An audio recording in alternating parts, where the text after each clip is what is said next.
ॐ नमः सिद्धेभ्यः। ॐ नमः सिद्धेभ्यः। ॐ नमः सिद्धेभ्यः। तत्त्वार्थसूत्रकर्तारम् गृध्रपीच्छोपलक्षितं वन्दे गणीन्द्रसञ्जात मुमा स्वामी मुनीश्वरं मुमा स्वामी मुनीश्वरम् मोक्षमार्गस्य नेतारं भेतारं कर्मभूभृतां ज्ञातारं विश्वतत्त्वानां वन्दे तद्गुणलब्धये वन्दे तद्गुणलब्धये।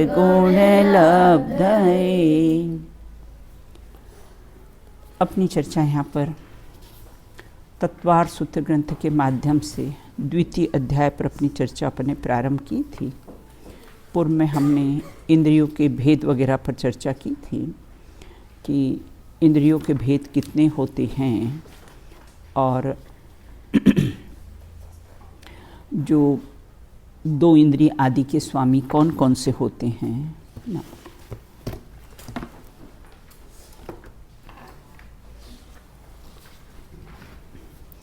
जो पांचों इंद्रियां हैं, पांचों इंद्रियों का आकार क्या है? पांचों इंद्रियां हैं, उस पांचों इंद्रियों का आकार क्या है?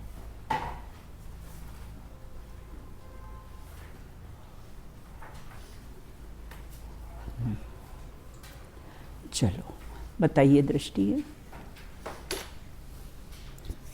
जो स्पर्शन इंद्रिया है वो अनेक आकार की होती है। हाँ। रसना इंद्रिय की आकार की होती है। घ्राण इंद्रिया तिल के पुष्प के आकार की होती है। चक्षु इंद्रिय मसूर के आकार की होती है और कर्ण इंद्रिय जौ की नली के समान होती है। बहुत बढ़िया।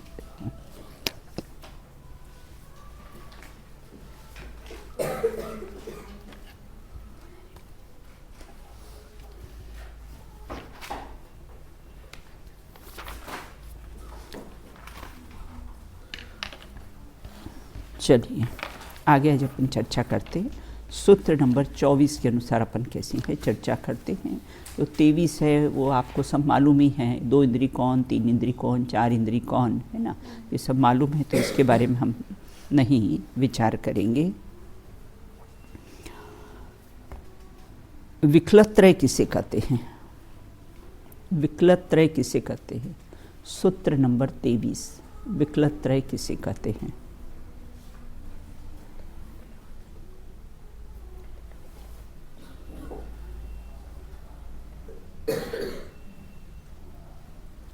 हाँ बताइए जैनसी। हाँ हाँ हाँ विकलत्रय के स्वामी लट, चींटी और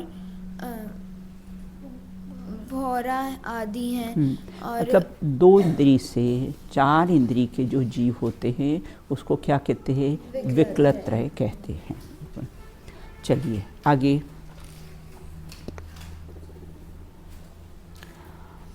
संगी जीव किसे कहते हैं?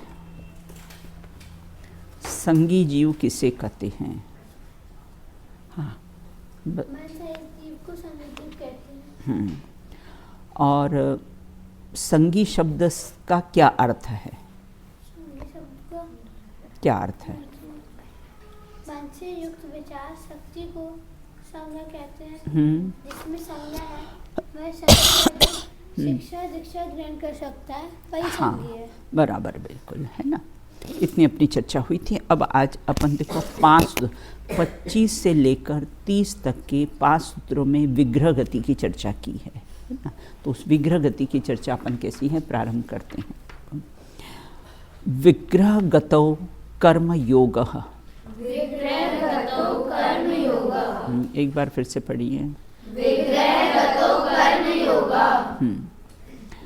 अब यहाँ ये कहते हैं, सरल है और सब लोग पढ़ सकते हो। अब कहते विग्रह, विग्रह मतलब शरीर, गतौ, गतौ मतलब गति, है ना, गति। और किस कारण से वहाँ कौन सा योग होता है? बोले कर्म योग। कर्म योग मतलब कार्माण शरीर। 5 प्रकार के शरीर होते हैं ना अपने, कौन कौन से? औदारिक, तो विग्रह गति में ये 5 शरीरों में से मात्र 2 शरीर होते। कौन कौन से? तेजस और कार्माण शरीर, है ना। तो बोले यहाँ तेजस को क्यों नहीं लिया है? यहाँ पर अभी कैसे है, कार्माण की ही चर्चा की है बिल्कुल। क्योंकि अगर कर्म नहीं हो, है ना, तो अन्य गतियों में गमन कैसे करेगा? तो कर्म विग्रह गति में भी साथ में जाते हैं। ये शरीर, ये औदारिक शरीर तो यहीं राख बन जाता है, और हमारे साथ कौन सा शरीर जाता है? बोले तेजस और कार्माण। हमने जो कर्म किए हैं वो कर्म हमारे साथ जाते हैं।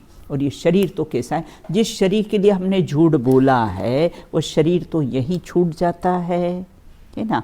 और जो झूठ का जो परिणाम है, जो हमने कर्म बांधे हैं, वो कर्म कैसे हमारे विग्रह गति में भी कैसे हैं? साथ में जाते हैं। आप थोड़ा सा सिर थोड़ा पीछे करो। तो यहाँ कहते विग्रह गति में कर्म योग ना।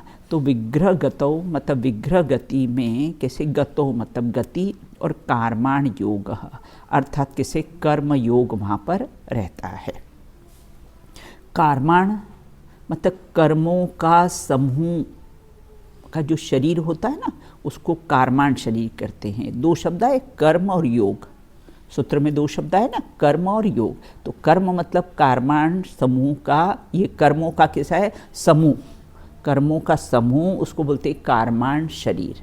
और योग मतलब कैसे? आत्म प्रदेशों का चंचलपना होना, मन के द्वारा, वचन के द्वारा, काय के द्वारा ना। तो वो कैसे? कर्म योग। तो ये कहाँ होता है? बोले विग्रह गति जब में गमन करते हैं तो ये कार्बाण शरीर भी कैसा है? साथ में जाता है। अब विग्रह गति में कौन सा शरीर रहता है? बोले कर्म योग। कौन सा योग रहता है? कर्म योग रहता है। विग्रह गति किसे कहते हैं? देखो, विग्रह मतलब शरीर, शरीर के लिए जो गति होती है उसे विग्रह गति कहते हैं, है ना।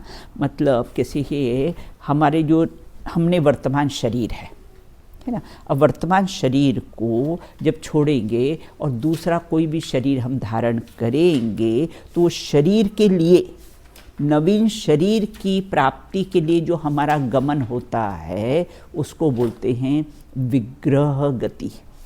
विग्रह मतलब शरीर, और शरीर की प्राप्ति के लिए, नवीन शरीर की प्राप्ति के लिए जो गमन होता है उसको बोलते हैं विग्रह गति कहते हैं। कुल इसका समय वगैरह अपन सब देखेंगे। मतलब जिस अवस्था में कर्म का ग्रहण होने पर 9 कर्म का ग्रहण नहीं होता, विग्रह गति में क्या होता है?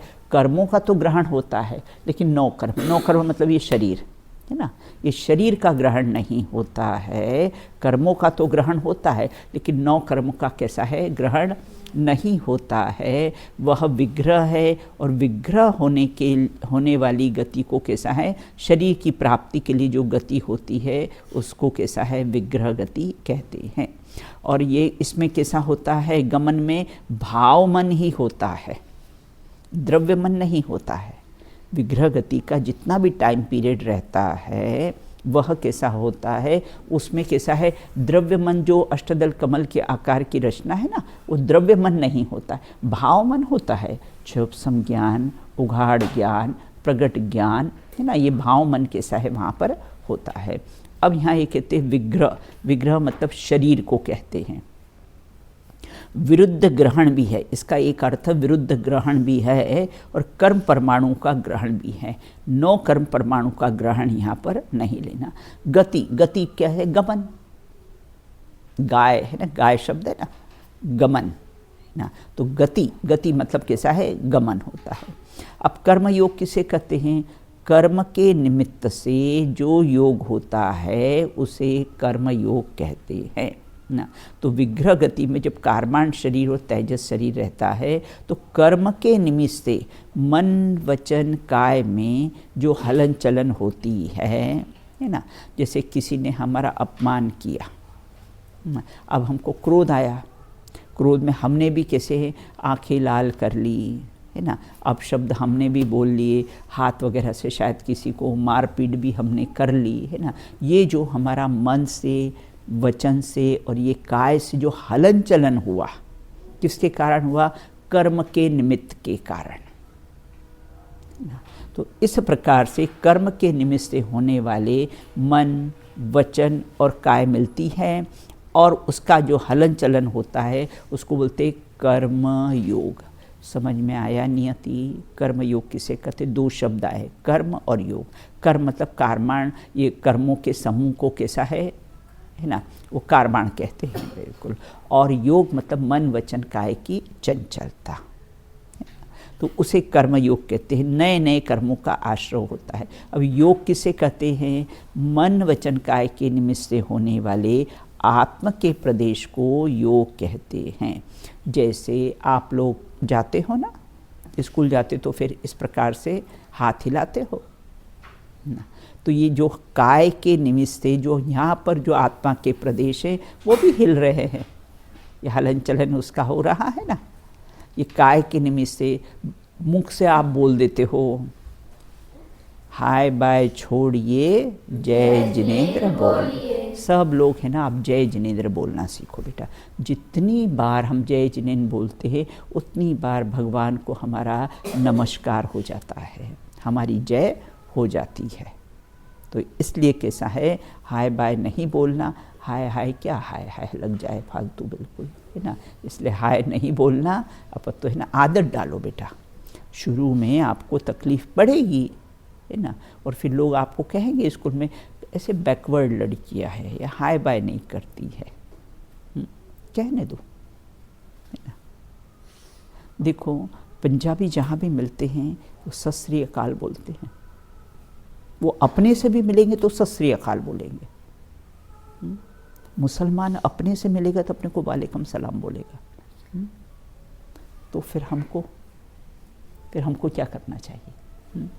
हमको अपने संस्कार छोड़ना चाहिए, हमको भी जय जिनेंद्र कहना चाहिए ना आपस में और सबको। ये हमारा सिंबल है बेटा है ना। मैंने आपको बताया था ना, मैं एक बार फ्लाइट में गई थी तो एयर होस्टेज को उसने मुझे उसने सोचा ये पंजाबी होगी तो उसने मुझे सत श्री अकाल कहा। मैंने कहा जय जिनेंद्र, वो मुझे देखने लग गई। देखे तो देखे, हम क्यों अपने छोड़े है ना। तो इसलिए अपने संस्कार नहीं छोड़ना। तो यहाँ ये कहते आत्म प्रदेशों का कैसे हलन चलन को योग कहते हैं। कार्माण शरीर किसे कहते? कर्मों से निर्मित शरीर को कार्माण शरीर कहते हैं। लकड़ी से निर्मित उसको लकड़ी का फर्नीचर कहते हैं। इसको कर्मों से निर्मित जो शरीर होता है उसको कैसा है? कार्माण शरीर कहते हैं। कार्माण शरीर अगले भाव में भी जाता है। औदारिक आदि ये 9 कर्म आदि कैसा है, ये शरीर तो यहीं छूट जाता है। अपने परिवार वाले इसको जलाकर राख कर देंगे, अपना ही बेटा इसको जलाकर कैसा है राख कर देंगे, अपने ही परिवार वाले कैसे जलाकर राख कर देंगे। तो ये शरीर तो कैसा है यहीं पर छूटने वाला है। विग्रह गति का विशेष अर्थ क्या है? जीव के एक शरीर को छोड़कर दूसरे शरीर को प्राप्त करने के बीच में जो गति है ना, जो गमन होता है उसको क्या कहते हैं? विग्रह गति कहते हैं। किसको कहते हैं विग्रह गति? जैसे हमने ये मनुष्य पर्याय है हमारा, ये मनुष्य भाव का हमने त्याग किया, आगामी हमको देव पर्याय मिलने वाली है ना। अब वो देव पर्याय हमको मिलेगी, यहाँ से आत्मा छोड़कर आगामी देव पर्याय का शरीर धारण करेगा, तो वो बीच का जो समय है उसको बोलते हैं विग्रह गति। क्योंकि नवीन शरीर धारण करने के लिए जो गमन होता है उसे क्या कहते हैं? विग्रह गति कहते हैं। जैसे आप लोग होते हो ना, यहाँ से स्कूल बस जाते हो, बस में बैठते हो और फिर वहाँ स्कूल में उतरते हो, और बीच का जो रास्ता है वहाँ से निकलते हो, ट्रस पे आते हो। तो जो बीच का रास्ता है ना, वो बीच में जो समय है ना, उसी प्रकार वर्तमान शरीर को छोड़कर अगर हम आगामी शरीर धारण करते हैं और वो जो जितना समय बीच में लगता है उसको बोलते हैं विग्रह गति, है ना। समय की अपेक्षा तो कितने समय रहते हैं? अधिक से अधिक 3 समय। चौथे समय में तो कैसा होता है? हाँ, और समय कितना होता है एक समय में? एक आँख की पलक झपके ना बेटा, उसमें असंख्या समय निकल जाते हैं। इतना अल्प समय रहता है और हमको लगता है अरे ये देह छूट जाएगी, है ना, अपन शोक मनाते हैं। अरे छूट क्या, ये तीसरे समय के बाद दूसरी देह मिल जाएगी, तैयार खड़ी है। ट्रांसफ़र के पहले ही नक्की हो जाता है कि कहाँ जाओगे, है ना। कोई का ट्रांसफ़र होता है ना बेटा लौकिक में, तो ट्रांसफ़र के पहले नक्की हो जाता है ना कि कहाँ पर इनका ट्रांसफ़र किया है, इसलिए अपना भी ट्रांसफ़र हो गया ना। मृत्यु का दूसरा नाम क्या है? ट्रांसफ़र। तो ट्रांसफ़र होगा। देखो, ट्रांसफ़र बोलेंगे तो दुख नहीं होगा, मृत्यु बोलते तो दुख हो जाता है। इसे क्या बोलना? भाई ट्रांसफ़र हो गया है उनका। मृत्यु तो होती नहीं है, आत्मा तो मरता नहीं है, दूसरा शरीर धारण कर लिया है। तो इस प्रकार से यहाँ कहते हैं विग्रह गति, समझ गए ना। एक शरीर को छोड़कर, है ना, जब दूसरा शरीर धारण करते हैं और जो वो बीच, उसके लिए जो गमन होता है और बीच का जो समय होता है उसको बोलते हैं विग्रह गति कहते हैं ना। तो इस हाँ बोलो बेटा। जैसे सब मतलब कि मनुष्य से डायरेक्ट मनुष्य सब ट्रेंच में जाते हैं, बराबर, कुछ न रहता देव गति में भी जाते। बिल्कुल। तो वहाँ पहुँचने में भी सब उन्हें 4 समय ही लगता। अधिक से अधिक 4 समय, अधिक से अधिक 3 समय, चौथे में तो जन्म ले ही लेता है बेटा, है ना।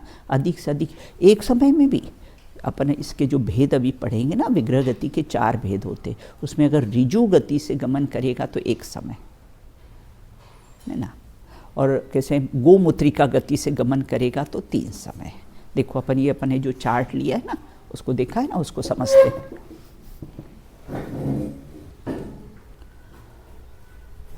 देखो ये 3 लोग का मैप देख रहे हो ना आप।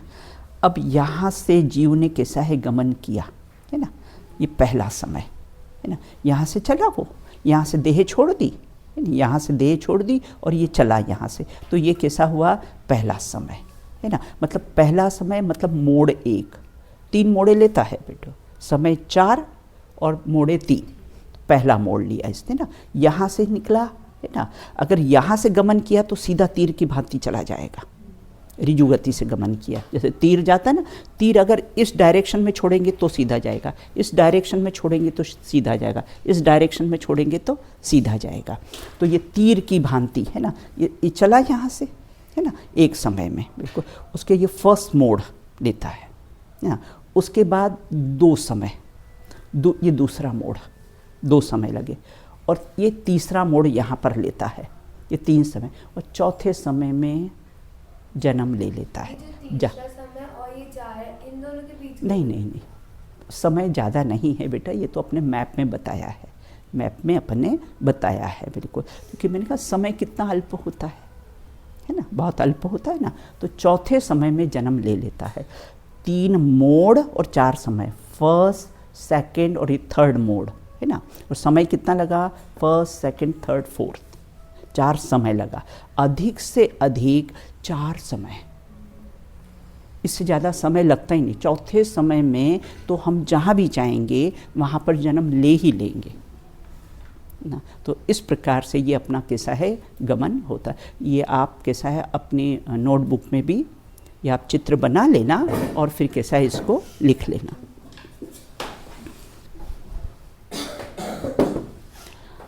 अब यहाँ ये कहते हैं किस कारण से कर्म का बंध होता है। कर्माण योग जो होता है, किस कारण से कर्म का बंध होता है? वह कर्माण योग की वजह से, है ना। हमने जो जैसे बांधे हैं वैसे, है ना, फल आएगा, है ना। जैसे बांधे हैं जैसा उदय आएगा, जैसा चेहरा होगा वैसे फोटो आएगी। बिल्कुल किसी से शिकवा शिकायत करने की ज़रूरत नहीं। कबीर का घर गल कटौती के पास, करेगा सो भरेगा, बंदा तू क्यों हुआ उदास। अरे इसने ऐसे कर्म किए, ये ऐसा पापी है, ये इसने अरे वो बैठे ना कर्म, हाँ? करेगा जो भरेगा, बंदा तू क्यों हुआ उदास। कबीर का घर गल कटोती के पास, कबीर थे ना कबीरदास जी, है ना, उनका घर कहाँ था, है ना, गल कटोती मतलब कसाई खाने के पास जो ये काम करता था। तो कबीर का घर गल कटोती के पास, करेगा तो भरेगा, बंदा तू क्यों हुआ उदास। वो जैसे भले पास में घर हो, लेकिन जो जैसे कर्म करेगा उसको वैसा ही फल मिलेगा। अपन काहे को उदास हुए, अपन क्यों शोक संतप्त हो, अपन क्यों किसी के विचार करेंगे, है ना। अगर अपन का अरे इसने ऐसा किया, ये ऐसा गलत काम करता है, ऐसा कर, वो बैठे हैं ना कर्म, वो CID जैसे लगे हुए हैं ना पीछे, तुमको चिंता करने की ज़रूरत नहीं। वो सब जब तीर्थंकर को नहीं छोड़ते हैं, मुनिराजों को नहीं छोड़ते हैं, उन पे उपसर्ग आते हैं, तो फिर अपन क्या, हमको कौन से छोड़ने वाले हैं। वो बिल्कुल, वो तो चुन चुन के बदला लेंगे। ये CCTV कैमरे तो एक बार फेल हो सकते हैं, लेकिन वो CCTV कैमरे कभी फेल नहीं होंगे। इससे कर्म बंधते समय सचेत रहना, है ना। उदय के समय क्या,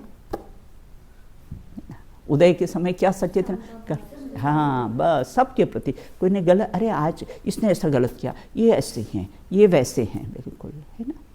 अरे आज का रावण कल का सिद्ध हो जाएगा, फिर काय को अपन ने चिंता करना। परिणाम पलट गया, मैं तो जो का त्यों रह गया। परिणाम बेटा सबके एक जैसे रहते हैं। आज किसी के परिणाम खराब हुए, कल अच्छे हो जाते। तो क्या उससे अपन राग द्वेष करें, इसने ऐसा किया, इसने ऐसा किया, बिल्कुल, है ना। चलिए अब कहते हैं वहाँ कार्माण योग की वजह से कर्म बंद होता है। विग्रह गति में 9 कर्म रूपी कैसा है आहार, आहार का ग्रहण होता है या नहीं। विग्रह 9 कर्म मतलब बेटा शरीर, है ना। तो विग्रह गति में शरीर, ये 9 कर्म का कैसा है ग्रहण होता है या नहीं। 9 कर्म प्यार, विग्रह गति में 9 कर्म शरीर नहीं रहता। 9 कर्म 3 प्रकार के ना, द्रव्य कर्म, 9 कर्म और भाव कर्म। द्रव्य कर्म ज्ञानावरणादिक, भाव कर्म मोह राग द्वेष आदि के परिणाम, और 9 कर्म कैसा है शरीर आदि।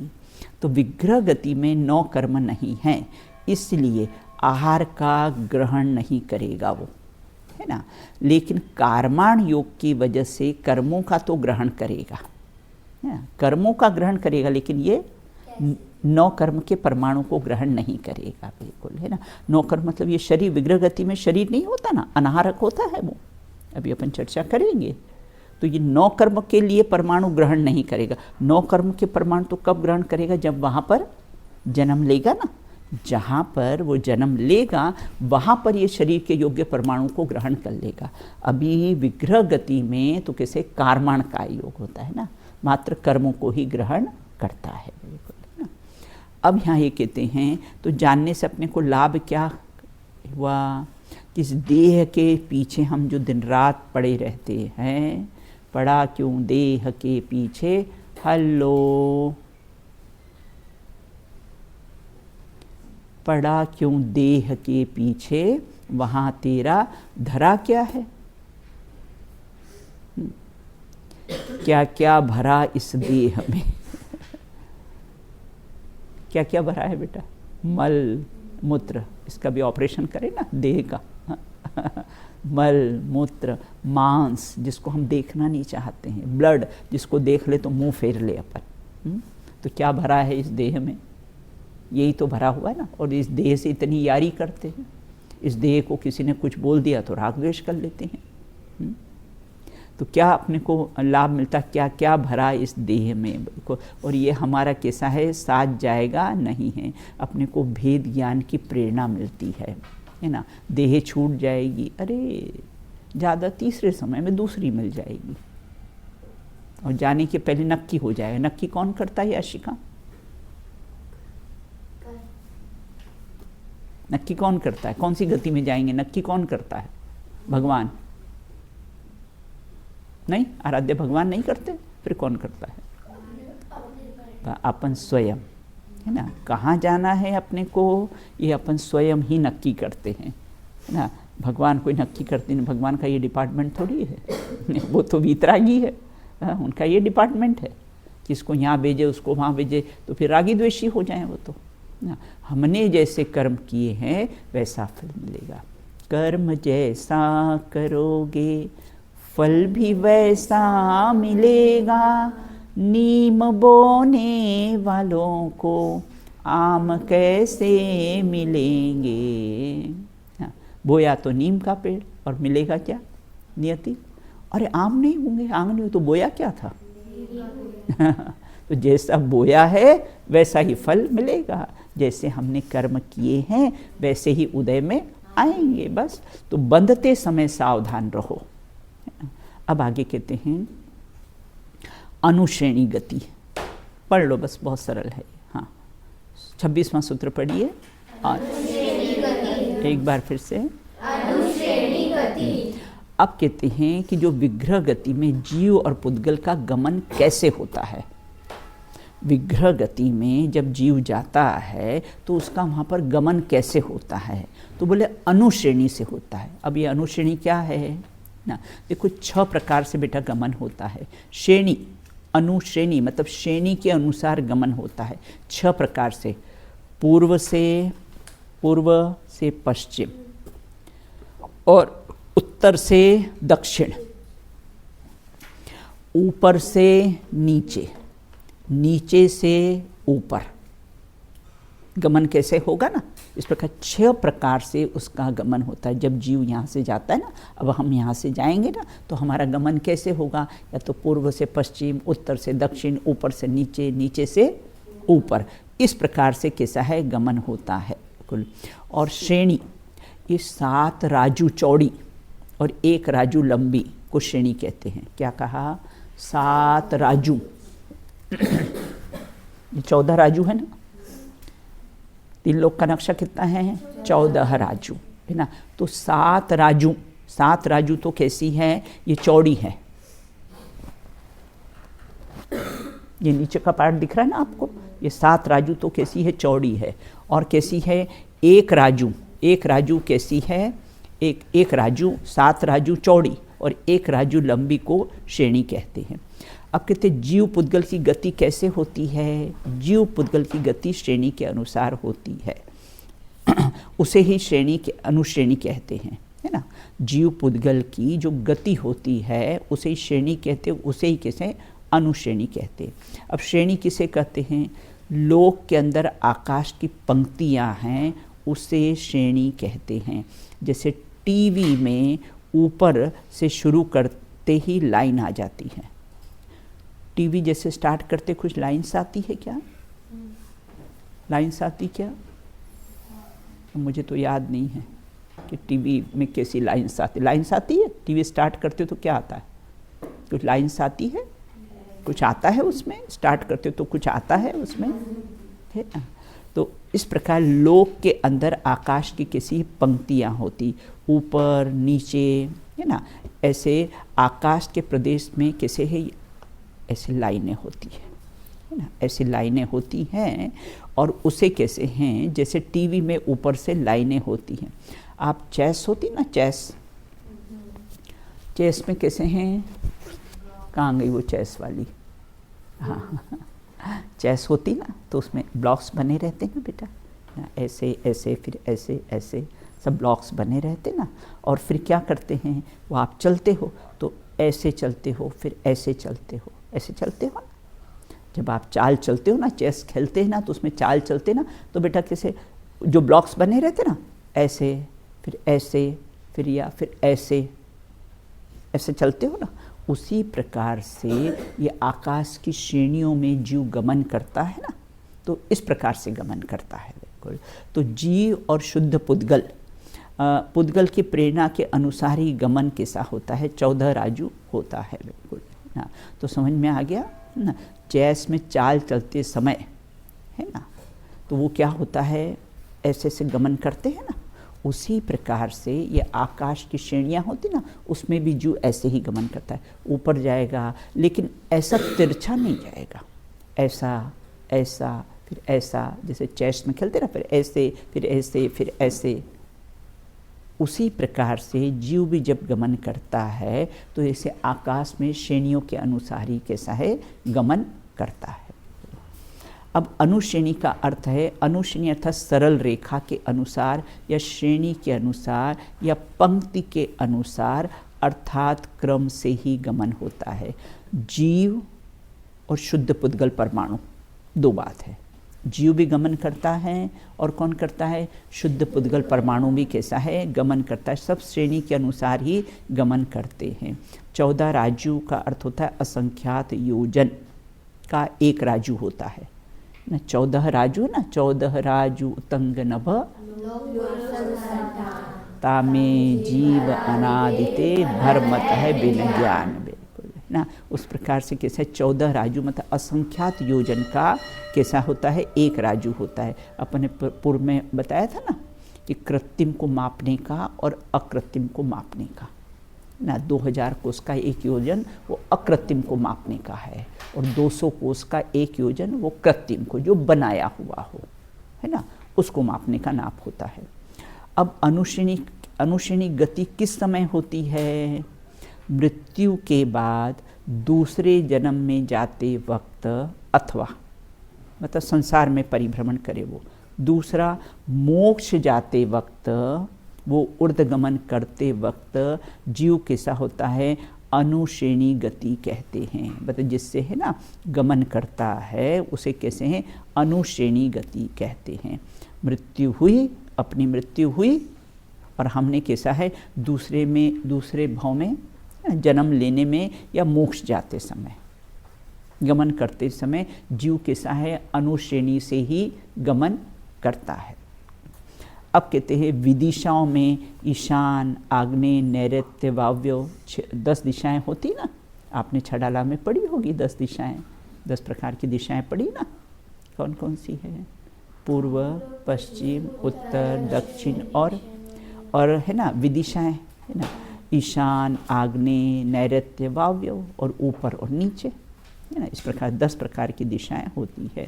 श्रेणी रहित गति किसको होती है, तो बोले शेष समस्त जीवों की गति श्रेणी रहित होती है।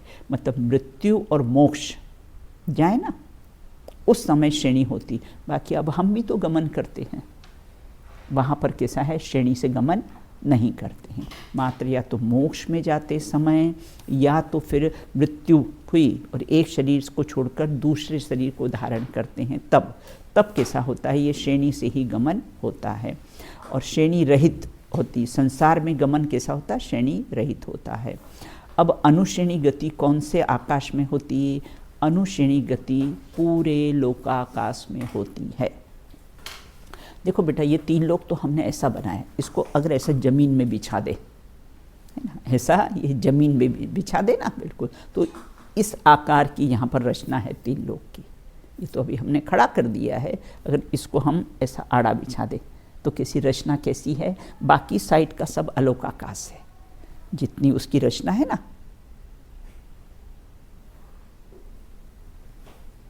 ऐसी रचना है इसकी, 1 राजू, 5 राजू, फिर 1 राजू है ना, फिर नीचे 7 राजू।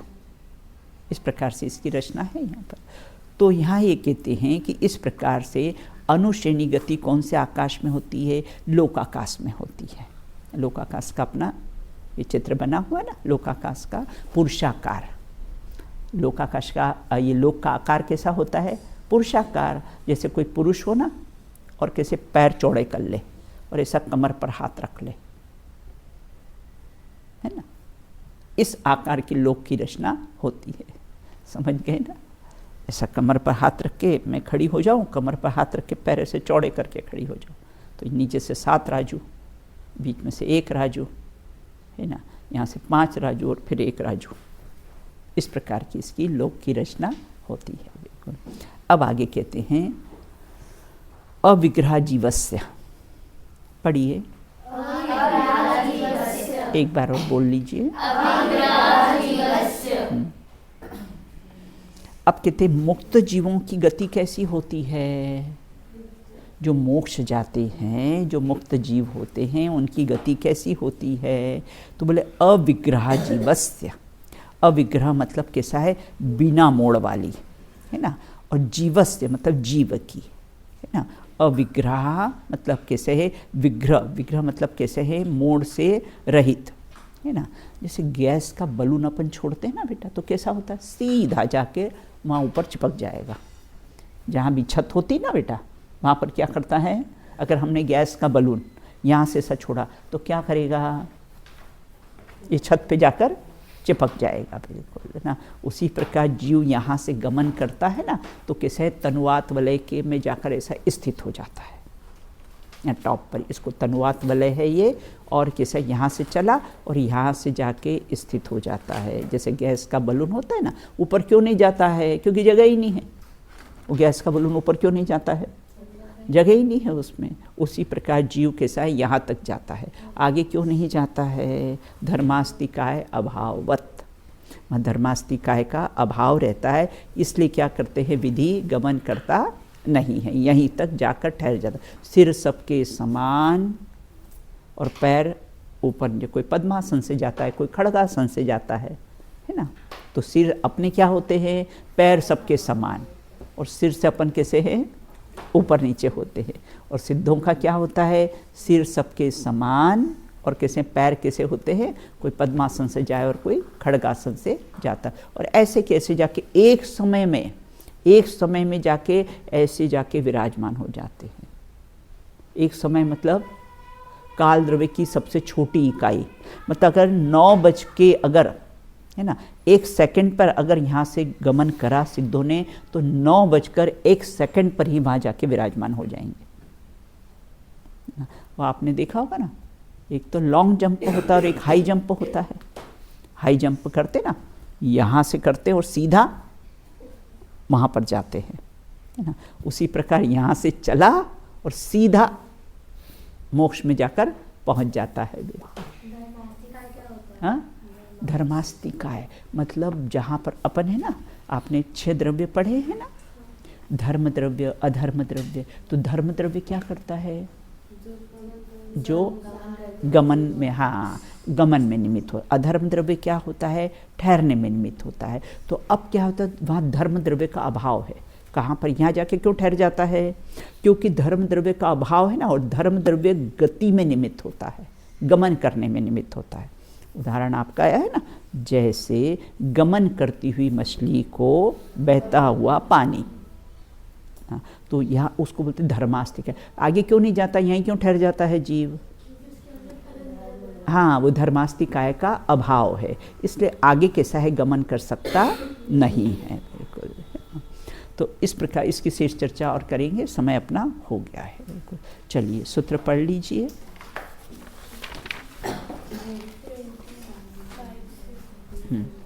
पढ़िए, 25 से पढ़िए।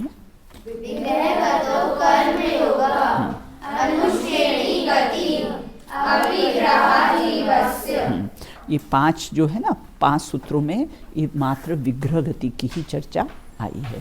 बहुत महत्वपूर्ण है विषय और समझने लायक है, बिल्कुल, है ना। इससे अपने परिणाम कैसे संभल सकते हैं, परिणामों को कैसे संभालना, क्योंकि पंडित साहब ने लिखा ना, परिणाम बिगड़ने का भय रखना, और दुनिया में किसी का भय नहीं रखना, छिपकली से भय नहीं रखना।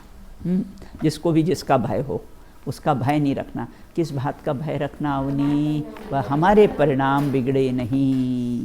तो परिणाम बिगड़ने का भय रखना, क्योंकि परिणामों के अनुसार ही जैसे मति वैसे गति होती है, बिल्कुल। इसे परिणाम कैसे हैं, अच्छे रखना। चलिए आज बोलो अहंकार का भाव, बोलो। अभी मेरे को याद नहीं, अहंकार का भाव न रखूं, नहीं किसी पर क्रोध करूं, देख दूसरों की बढ़ती को कभी न ईर्षा भाव धरूं। वो वाला बड़